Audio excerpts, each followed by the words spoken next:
In Race 2050, we develop scenarios for the future. Why? What are they meant for? Scenarios have a didactical function.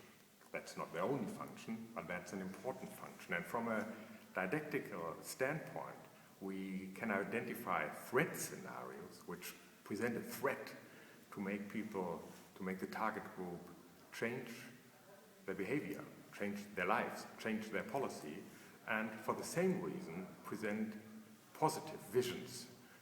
And that's exactly what we are going to do at our project Race 2050.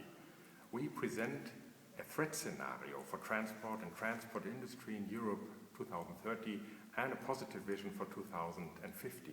Just think about the famous first and second report of the Club of Rome in the early 70s. It was a threat scenario, and it really changed the environmental policy, the industrial policy of the world.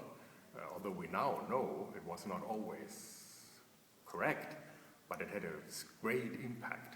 Or think on the Jewish prophets in the Old Testament. They presented threat scenarios for the nation, the Jewish nation.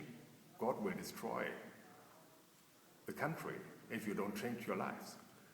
And after the catastrophe, the destruction of the country, they presented positive visions.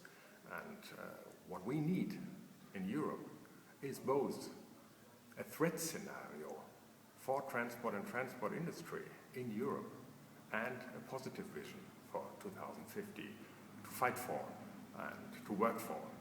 And we are still number one in transport and transport industry worldwide, I would say.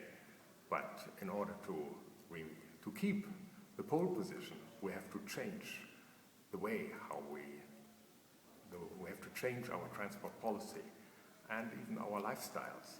And that's what we will present with our threat scenario and our pink scenario 2030 and 2050.